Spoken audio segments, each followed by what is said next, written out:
Assalamu alaikum, dear students. Today we will discuss how to read and revise in 60 days. August exam आपका near है IMM का भी और FCPS का भी, और एमसीपीएस का अक्टूबर मेरे हिसाब से वो भी नियर है. तो I will share with you people my tips and tricks के अगर एग्ज़ाम जो है नज़दीक हो तो थोड़े अरसे में स्मार्ट तरीके से कैसे पढ़ते हैं. ठीक है, तो आज की जो पीपीटी है इसमें अपार्ट फ्रॉम दिस कि हम ये पढ़ेंगे कि किस तरह हमने शॉर्ट टाइम में पढ़ना है. हम स्टडी मटेरियल की ऑर्गेनाइजेशन पे भी बात करेंगे. हम ये इस पर भी बात करेंगे कि किसी मॉड्यूल को कैसे पढ़ना है, और उसको पढ़ने के लिए सी एंडोमेट्रियम को मैंने as a template topic add किया है. ठीक है, तो कोई भी एग्ज़ाम करने से पहले आपको ये यकीन ज़रूर होना चाहिए कि एग्ज़ाम पास हो जाता है. ठीक है, अगर कोई एग्ज़ाम डिफ़िकल्ट है और पास ही नहीं होता तो फिर आप बड़े ही जो है हाफ हार्टेड तैयारी शुरू करते हो, जो कि in it self is killing. तो हैव फेथ, ये एग्ज़ाम जो है ये डूएबल एग्ज़ाम है. आपसे पहले भी जो है जो सिर्फ मेरे स्टूडेंट्स का data if I will share with you 250+ students जो हैं दे आर कंसल्टेंट नो, और अप्रॉक्सीमेटली 800+ स्टूडेंट्स ऐसे हैं जो एफसीपीएस की थ्योरी कर चुके हैं. और सिमिलरली आईएमएम की अगर मैं ऐड करूँ तो दे इंक्लूडिंग एमसीपीएस तो 200+ स्टूडेंट्स हैं. तो ये 1000 स्टूडेंट्स कर सकते हैं, तो भाई आप भी कर सकते हो. तो अपने आप पे आपने यकीन रखना है. अच्छा, तो स्मार्ट तरीके से तैयारी कैसे करनी चाहिए. एग्ज़ाम अगर नज़दीक हो तो आप वर्ड टू वर्ड पढ़ें, और जो एग्ज़ाम में आता भी नहीं है यूएली तो उस पर टाइम हम ज़ाया ना करें. तो ये अच्छी स्ट्रेटजी है ना. जिस इदारे ने एग्ज़ाम लेना है वो किसी टॉपिक को कैसे पूछता है, कैसे असेस करता है, वो जनाब 80 to 90% प्रिडिक्टेबल है. ठीक है, पास्ट पूल देख लें तो एक ही उनकी थीम होती है, एक ही अंदाज़ होता है. और अगर आप अपने आप को पढ़ते हुए उसी अंदाज से तैयारी करें तो प्रोबेबिलिटी ज़्यादा बढ़ जाती है कि आप पास जो हैं वो जल्दी हो जाएं. ठीक है, और इतना आपको हार्ड वर्क भी ना करना पड़े. तो इसके लिए टिप यही है कि जब जैसे ही आप फर्स्ट रीड कर रहे हो तो साथ के साथ पास्ट पेपर सॉल्व करते रहो. Inside series IMM MCPS FCPS available है, according to your speciality choose कर लें. हाँ, अगर एफसीपीएस के स्टूडेंट्स हो तो फिर तीनों पास पेपर्स कर लें, कंसीडरिंग दैट के सीपीएसपी का पूल तो एक होता है. अगर आईएमएम के स्टूडेंट्स हो तो you can skip FCPS pool, but MCPS का आपको करना पड़ेगा. तो अगर वो साथ के साथ करते रहोगे तो आपको अंदाज़ा होगा कि ये जिस एग्ज़ाम में हम बैठने वाले हैं वो टॉपिक को किस तरह से पूछेगा तो हम वैसे ही पढ़ लेते हैं. ठीक है बच्चों, तो और कोई भी जो है बुक आप एक दिन में नहीं पढ़ सकते, तो आपने उसके लिए बेबी स्टेप्स लेने हैं. ठीक है, you can not move a mountain, और when eating an elephant take 1 bite at a time. ठीक है, एक मशहूर है मुहावरा समझ लें. तो इसका मकसद यही है कि पहाड़ को नहीं हिलाया जा सकता एक ही वक्त में. ठीक है, और ना हाथी को आप खा सकते. तो इसी तरह आप किसी बड़ी सी बुक को भी एक दिन में नहीं पढ़ सकते, तो उसके यूनिट्स, चैप्टर, मॉड्यूल्स डिवाइड कर लें पर डे, पर वीक के हिसाब से. ठीक है, ये तो आपको ऑब्वियसली बहुत स्मार्ट है, आप लोगों को पता होगा पहले ही. ऑर्गेनाइज़ कर लें अपना स्टडी स्टफ़. इससे मुराद ये कि चीज़ें ना हैफेज़ेड मत हो. जो मॉड्यूल पढ़ने बैठे हो तो आपको बिल्कुल पता हो कि मैंने ये मॉड्यूल कौन सी किताब से पढ़ना है. ठीक है, और इसमें इंपॉर्टेंट टॉपिक्स कौन से हैं, और उन इंपॉर्टेंट टॉपिक्स में से भी इंपॉर्टेंट जो बातें हैं एग्ज़ाम ओरिएंटेड मैंने वो मिस नहीं करनी. ये पास पेपर्स में आई हुई हैं और ये घूम फिर के भी आ सकती हैं. ठीक है, तो मैंने इनको बहुत ही फ़ाइन लेवल पे इन चीज़ों को पढ़ना है और अभी से इनके नोट्स बना लेने हैं. जो चीज़ें आपको तंग करती हैं उनको लिख लें, जो चीज़ें आपको अच्छे से आती हैं उनको स्किप कर दें. ठीक है, अपनी लास्ट मिनट जो प्रिपरेशन नोट्स हैं वो आप इन्हीं 60 डेज़ में बनाना शुरू कर दें. और रियलिस्टिक किस्म की अपनी टू डू लिस्ट बनाया करें, हफ्ते की या दिन की. स्टडी स्पेस आपकी प्रॉपर होनी चाहिए. इससे मुराद ये है कि डिस्ट्रैक्शन ना हो, ना सेल्फ की, ना नॉइज़ हो, आप अलर्ट हो. ठीक है, माइंड एक्टिव हो, नींद पूरी हो. तो इस तरह करने से अगर 2-3 घंटे भी मिल जाएं पढ़ने के तो they are much better than 10 hours जिसमें मल्टीपल डिस्ट्रैक्शंस हैं.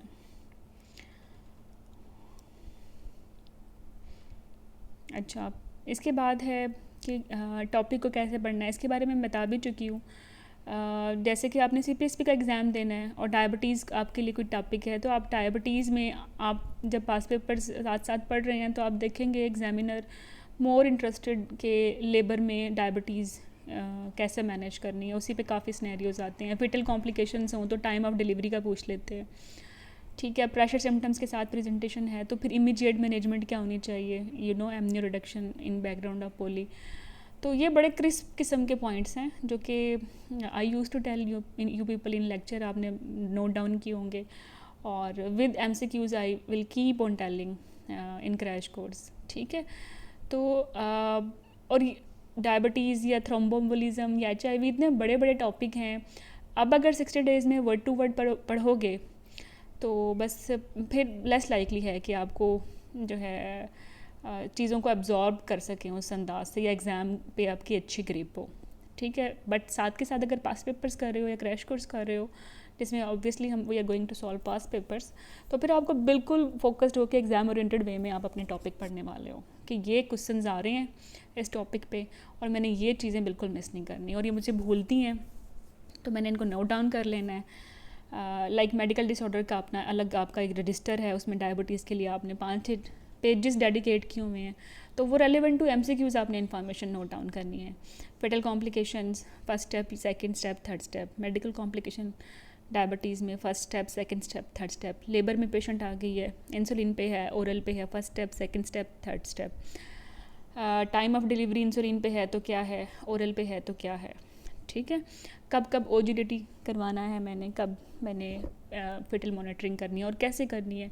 तो हार्डली मेरा ख्याल है इतनी जो ये गाइडलाइन 100 पेजेस की है ना इसकी, तो अगर आप इसको एग्ज़ाम ओरिएंटेड वे में करोगे तो आप एक ही पेज पे सब कुछ लिख लोगे और वही आपने लास्ट डेज में रिवाइज़ कर लेना है। ठीक है, this is the way a smart candidate study.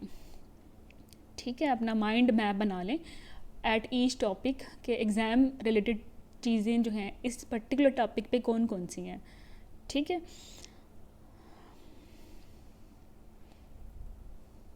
Time management बच्चों बहुत ज़रूरी है, ना सिर्फ पढ़ते हुए बल्कि पेपर सॉल्व करते हुए भी। अगर कोई चीज़ आपकी प्रायोरिटी है, नो मैटर वट, कोई प्रॉब्लम है, कोई क़यामत है, आप टाइम निकाल लेते हो। ठीक है, जैसे आप अपनी फेवरेट मूवीज़ के लिए टाइम निकाल लेते हो, फेवरेट चीज़ ख़रीदने के लिए टाइम निकाल लेते हो, तो अपने एग्ज़ाम को भी जो है ना एक फ़ेवरेट चीज़ बनाओ अपने लिए। इसको जल्दी पास करो ताकि आपकी ज़िंदगी में आसानियाँ पैदा हों जल्दी। ठीक है, आपका करियर आगे जा सके। तो इसको अगर प्रायोरिटी नहीं दोगे तो फिर टाइम मैनेज नहीं कर पाओगे। ठीक है, तो आपका एग्ज़ाम इन 60 डेज़ में तो बिल्कुल आपकी टॉप प्रायोरिटी होना चाहिए। अच्छा, लास्ट मिनट रिवीजन में आपने ये चीज़ों पे ना ज़रूर फोकस करना है कि जो सिमिलर इन्फॉर्मेशन है वो आपकी जो है उनमें उनको बड़े फ़ाइन तरीके से पढ़ो, क्योंकि एक दो चीज़ें होती हैं जो कि डिफ्रेंशिएट कर रही होती हैं। जैसे हम ऑन्कोलॉजी में जो स्टेजेस हैं, पैरामीट्रियम इन्वॉल्वमेंट है, वो तो ये आपको मिक्स करती हैं। तो आप यूँ करें ना, CA सर्विक्स और CA एंडोमेट्रियम को जब भी रिवाइज़ करें इकट्ठा करें।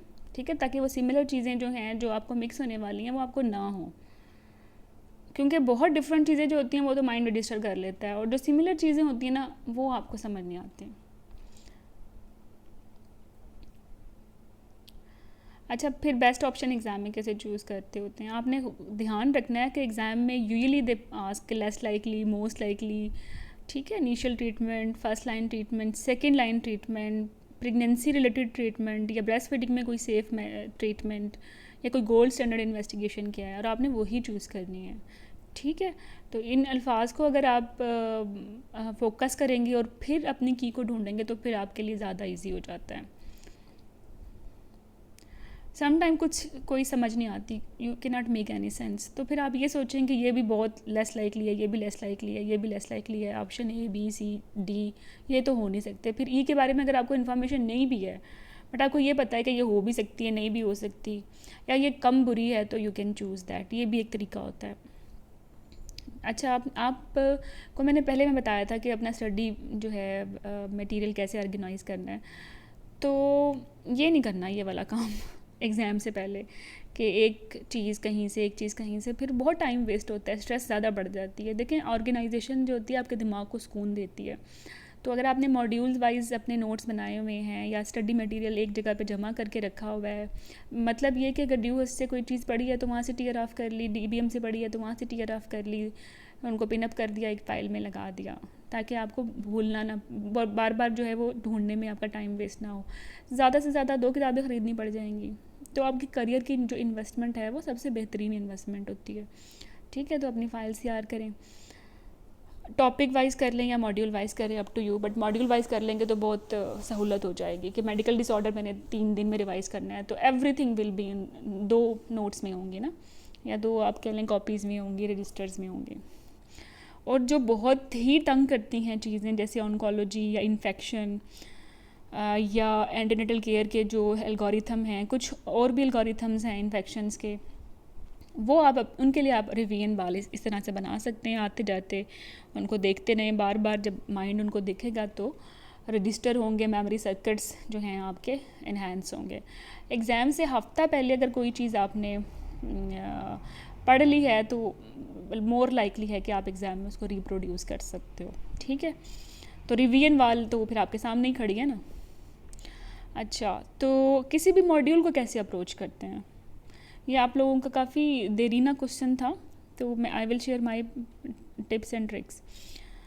तो एग्ज़ाम स्टाइल में करें। ठीक है, ग्रैंड क्रैश कोर्स में अगर 10,000 प्लस क्वेश्चंस हैं, 50 पेपर्स के अगर हम क्वेश्चंस जमा करें, तो हर मॉड्यूल, अगर 10 मॉड्यूल है तो हर मॉड्यूल पे 1000 क्वेश्चंस आ गए। ठीक है, तो it's mean you will read each topic 5 times, तो हर टॉपिक पे 100 क्वेश्चंस आ गए। ठीक है, तो स्मार्ट स्टडी नहीं हो गई ये, तो आपने अगर 100 MCQs डायबिटीज़ के सॉल्व कर लिए तो आपको अच्छे से अंदाज़ा हो गया कि CPS पे 99% यही चीज़ें पूछे जा रही है इधर उधर करके, तो I should be more focused at these points. एक जर्नल रीड आप पूरी गाइडलाइन की बेशक करें, बट आप वो पॉइंट्स बिल्कुल स्किप ना करें जो बार बार एग्ज़ाम में रिपीट हो रहे हैं। ठीक है, तो इस तरह से अगर आप पास पेपर्स के थ्रू तैयारी करते हो तो आपकी स्लाइटली एग्ज़ाम ओरिएंटेड होती है, प्रोबेबिलिटी बढ़ जाती है शॉर्ट टाइम में अच्छा परफॉर्म करने की। एंड दिस इज़ माय जो है पॉइंट कि मैं आपको ये बताऊं कि वर्ड टू वर्ड पढ़ने का एग्ज़ाम से पहले, एग्ज़ाम से 60 डेज़ पहले टाइम नहीं होता, तो आपने जो है वो क्रैश किस्म की तैयारी करनी है। ठीक है कि जो है आप अच्छे से एग्ज़ाम में चीज़ें जो है अटैम्प्ट कर पाओ। ठीक है, तो जो आप पास पेपर सॉल्व कर रहे हो उसमें अप्रॉक्सीमेटली 100 MCQs हैं, तो 100 टॉपिक्स भी तो आए हैं ना, उन्हीं 100 टॉपिक्स को आप जो है किताब खोलो और उसी MCQ के हवाले से पढ़ लो।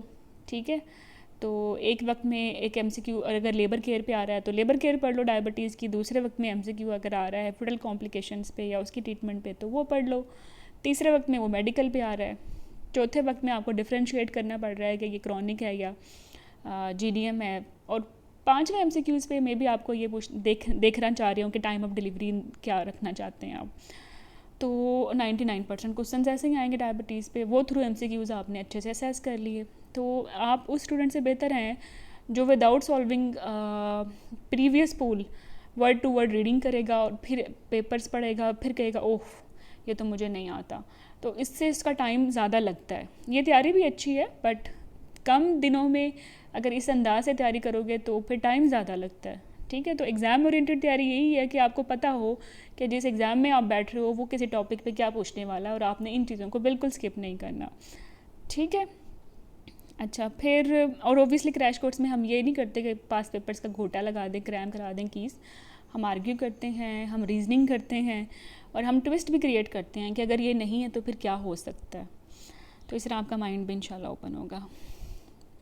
तो प्लेन रीडिंग वैसे बोरिंग नहीं होती कुछ, मतलब ये पैथोफिजियोलॉजी है, ये क्लिनिकल फीचर्स हैं, ये रिकरेंस हैं, ये फॉलोअप है, तो you will feel your self a little bit bore. But अगर MCQ में आपको कोई चैलेंज मिलता है, फिर वो क्वेश्चन पढ़ते हो, टॉपिक पढ़ते हो, तो ये थोड़ा थ्रिलिंग होता है, आपका बोरियत के इम्कानात कम है, फिर एग्ज़ाम पे टाइम मैनेजमेंट भी हो जाती है, फिर एग्ज़ाम प्रायोरिटी भी बन जाता है। ठीक है, तो ऐसा करने से हमारे क्रैश कोर्स इंशाल्लाह 2 अगस्त तक ख़त्म हो जाएगा सारा, और स्टिल यू हैव 20 डेज़ कि आप अपनी रिवीजन वाल जो है वो रिवाइज़ कर सको, last minute revision notes revise कर सको, इंपॉर्टेंट ड्यू हर्स्ट और एविडेंस बेस की अटेंड टीचर की टेबल्स को रिवाइज़ कर सको मल्टीपल टाइम। तो दिस इज़ द वे जिसे हम कह सकते हैं कि ये स्मार्ट प्रिपरेशन है या एग्ज़ाम ओरिएंटेड प्रिपरेशन है, और इस तरह करने से बिलीव में कोई टॉपिक आपका मिस नहीं होगा। अच्छा 10 मॉड्यूल्स हैं गाइनी ओप्स के, ठीक है। तो आपको पता है कि इन्फेक्शन कैसे पढ़ना है। इन्फेक्शन में टॉर्च के जो सिंड्रोम्स हैं आपस में बड़े मिक्स होते हैं। When you will make your notes तो इन सब सिंड्रोम्स को इकट्ठा करके लिख लो। कंजेनिटल रुबेला को, टॉक्सो के जो सिंड्रोम्स फीचर्स हैं, साइटोमेगालोवेरस के जो फीचर्स हैं, और इनकी जो इन्वेस्टिगेशन के एल्गोरिथम हैं, और यही आता है इन्फेक्शन में से, टॉर्च में से, कि ये इन्फेक्शन हो गया, इसको कैसे 14 वीक्स पे हुआ है तो किमोसेंटेसिस करनी है, नॉर्मली स्कैन करना है, ये बच्चे में प्रॉब्लम है तो इस बच्चे को क्या बीमारी है। ठीक है। और ये मिक्स होते हैं बार बार, किसको फर्स्ट ट्राइमेस्टर में टर्मिनेट करना है, किसको थर्ड में करना है। ठीक है। तो इन्हीं चीज़ों को अगर आप कंपैरिजन में कर लोगे ना हमेशा, तो आप रिप्रोड्यूस अच्छा कर सकते हो। इसी तरह आप PID और STDs के बना सकते हैं कि ये इनकी फर्स्ट कॉमन PID ये है, सेकंड कॉमन ये है, थर्ड कॉमन ये है, इसकी क्लिनिकल फीचर्स ये हैं माँ में और बच्चे में या नॉन प्रेग्नेंट स्टेट में इफ़ इट इज़ STD, और इसको प्रिवेंट कैसे करना है, फॉलो अप कैसे करना है इसका। ठीक है। इसकी प्रेगनेंसी में क्या ट्रीटमेंट है, एलर्जी हो जाए तो क्या ट्रीटमेंट है, और सिर्फ एक की नहीं, बाकी सबकी भी, जितनी भी 3-4 हैं। तो इस तरह मिक्स नहीं होती एग्ज़ाम में। तो जब आप बैठते हो तो आपको गोनोरिया क्लेमाइडिया लग रहा होता है, तो अब आपने क्या करना है, रीडिंग करते हुए या रिवीजन करते हुए आपने कंपैरिजन में चीज़ें याद करनी है। सारे इन्फेक्शंस हैं तो टॉर्च को अलग कर लें, UTI को अलग कर लें, STDs को अलग कर लें, फिर क्या बचा है पीछे? नहीं, कुछ भी नहीं बचा। अच्छा, ऑन्कोलॉजी के बारे में मैं आपको स्टेज वाइज ट्रीटमेंट है ऐसी एंडोमेट्रियम की समझाते हुए बता दूंगी कैसे इसको पढ़ना होता है। और यूरोगाइनी में इनकॉन्टिनेंस जितनी भी हैं, अर्ज, स्ट्रेस, मिक्स्ड, न्यूरोजेनिक, फिस्टुलास, ये आपस में किस तरह इनको इवेलुएट करना है, क्या इनके डिफ्रेंशिएटिंग पॉइंट्स हैं कि क्वेश्चन में आए सही और आप खटक से उसको कर लें पिक कि नहीं भाई ये फिस्टुला है, नहीं ये स्ट्रेस इनकॉन्टिनेंस है, नहीं ये मिक्स्ड है, इसमें मेरी अप्रोच ये है, इसमें ये है, इसमें ये है। तो आपने जनाब इनको कंपैरिजन में करना है। फर्स्ट रीड में तो नहीं पॉसिबल, फर्स्ट रीड में तो आप टॉपिक वाइज ही करोगे, stress incontinence, over active bladder है, और ये न्यूरोजेनिक है, ये फिस्टुला है। But once you will read all these type of incontinence, then compare them with each other, और यहाँ मज़ा आएगा आपको MCQ सॉल्व करने का। ठीक है। यूरोडायनेमिक्स के जो इंटरप्रिटेशंस हैं बड़ी मज़े की हैं, इंशाल्लाह वी विल सॉल्व दैम। वो कैसे करनी है, किस में ब्लैडर कंप्लाइंस जो है नॉर्मल होगी, किस में कम होगी, किस में ड्यूट्रेसल कॉन्ट्रैक्शंस आएंगी, किस में एब्डोमिनल आएंगी, आप देखेंगे ग्राफ और आप फट से पिक कर लें। ऑब्वियसली टॉक्स का स्टेशन है इसलिए मैं एम्फेसाइज नहीं कर रही, बट प्रोबेबली ये है कि आपको रीडिंग्स मिल सकती हैं एग्ज़ाम में, तो फिर मसला हो सकता है। स्टेजेस हैं, अब देखो ना, UV प्रोलैप्स की स्टेजेस हैं ना 3-4, और आपस में बड़ी मिक्स होती हैं। कुछ स्टेज हैं, कुछ डिग्रीज़ हैं, कुछ ग्रेड्स हैं। ठीक है। आप इनको कंपैरिजन में याद करें। किसी की स्टेज 2, किसी की स्टेज 3 बनती है, उनको एक ही जगह पे लिख लें। ठीक है। अच्छा, और यूरेटर पे आई विल ट्राई कि अलग से एक सेशन लूँ प्रॉपर, क्योंकि बहुत इंपॉर्टेंट है, उसके बारे में तो मैं बात भी नहीं कर रही हूँ। कॉन्ट्रासेप्शन, अब आपने अगर प्रोजेस्टेरॉन सारी कॉन्ट्रासेप्शन पढ़ ली हैं तो फिर उनको कंपेयर करें कि सबका UK-MEC4 कौन सा है, सबका UK-MEC3 कौन सा है। इस तरह अगर आप याद करेंगे तो एग्ज़ाम में रिप्रोड्यूस अच्छा कर सकते हो, MCQ अच्छे अटैम्प्ट कर सकते हो। OCPs बहुत इंपॉर्टेंट है, उसके UK3 और 4 आपस में मिक्स होते हैं, दोनों को कंपैरिजन में याद करें। इसी तरह जो एंटीनेटल पीरियड है, इसमें प्रीविया, क्रेटा, ये सब चीज़ें आ जाती हैं, प्रीटर्म लेबर, PPROM, इनमें क्या चेंज आया है नई गाइडलाइन में, एविडेंस बेस में थोड़ी सी जो है वो इन्फॉर्मेशन कम है, इसके लिए आई विल सजेस्ट कि गाइडलाइन पढ़ें। मैंने अब obviously if you are my student तो यू नो कि मैंने इनको आपको गाइडलाइन से ही पढ़ाया है। ठीक है। और बस सिर्फ एग्ज़ाम ओरिएंटेड वे में बताया, तो उसमें जो है APH को कैसे मैनेज करना है, और स्टेप वाइज ही पूछते हैं वो 99%, तो आपने भी स्टेप वाइज ही पता करना है कि ATO नहीं हो तो उसका स्टेप वाइज क्या बनता है, और अगर कोई मॉर्बिड एडहेरेंट प्लेसेंटा की वजह से है APH तो फिर उसका स्टेप वाइज क्या बनता है। Both are different. PPH से इसका कैसे डिफरेंस है स्टेप वाइज अप्रोच में, तो इसको कंपैरिजन में याद करें। लेबर बहुत इंपॉर्टेंट है, फोर्सेप, वैक्यूम, कौन सा स्टेशन, कौन सी इंडिकेशन। ठीक है। फेटल डिस्ट्रेस है तो तब क्या करना है, रेजुकेट मीट भी हो रही हैं वैक्यूम की या फोर्सेप की, तब मैंने चूज़ करना है, और ये आप IMM के पूल से बहुत अच्छा कर सकते हो लेबर। और एग्ज़ाम में समटाइम ये होता है कि बैलेंस एग्ज़ाम तो है नहीं सीपीएसपी का, समटाइम लेबर से बहुत क्वेश्चंस आ जाते हैं, समटाइम एक दो आते हैं और ऑन्कोलॉजी से एकदम से बहुत ज़्यादा आ जाते हैं, तो किसी भी मॉड्यूल को आप छोड़ नहीं सकते, ठीक है। तो हर मॉड्यूल की अपनी वेटेज है। इसी तरह फीटल मेडिसिन न्यूबर्न में स्कोर्स को आपस में कंपैरिजन करके पढ़ें, बिशप एपगार्ड स्कोर, जीटीडी का स्कोर, इन सब को इकट्ठा करके लिखो, याद करो, तब याद रहेंगे, वरना तो एग्ज़ाम में ये मिक्स हो जाएंगे आपसे। इसी तरह फीटल मेडिसिन में IUGR और SGA के डिफरेंसेस, कैसे अप्रोच करना है, डोपलर कब करवाना है, किस में जो है टाइम ऑफ डिलीवरी कैसे डिसाइड करना है। ऑब्वियसली फीटल मेडिसिन में आपने ये मेरे साथ कर लिया है या करोगे अगर अभी ज्वाइन किया है, तो मैं आई कीप ऑन टेलिंग कैसे अप्रोच करना है, और साथ में आप लोगों को रिकॉल्स ही बताती हूँ, और क्रैश कोर्स में भी ये हम इसको बड़े अच्छे से रिवाइज़ कर लेंगे इंशाल्लाह। तो जब ये सब कुछ कर लें तो फिर अपने आप को रिवॉर्ड दें, ठीक है। इट कैन बी आप कोई हेयर डू कर सकते हैं, फेशियल करवा सकते हैं, मसाज करा सकते हैं, कोई आइसक्रीम खा सकते हैं, अच्छा सा डिनर कर सकते हैं, even you can watch a movie, ठीक है। और immediate rewards are better than long term, ये तो चलो फिर बाद में कर लेंगे। फिर इस तरह से आप का मोराल कम होता है, मोटिवेशन कम होती है। अच्छा, सी एंडोमेट्रियम ऑन्कोलॉजी की मैंने आपसे बात की थी। किसी भी टॉपिक को पढ़ते हुए, ठीक है, ऑन्कोलॉजी के सबसे पहले आप देखें कि स्टेज वाइज ट्रीटमेंट क्या है। जैसे सी एंडोमेट्रियम की स्टेज वाइज ट्रीटमेंट है। स्टेज 1 <50 है तो टाइप 1 हिस्टेक्टमी करनी है, जिसे एक्स्ट्राफिशियल कहते हैं।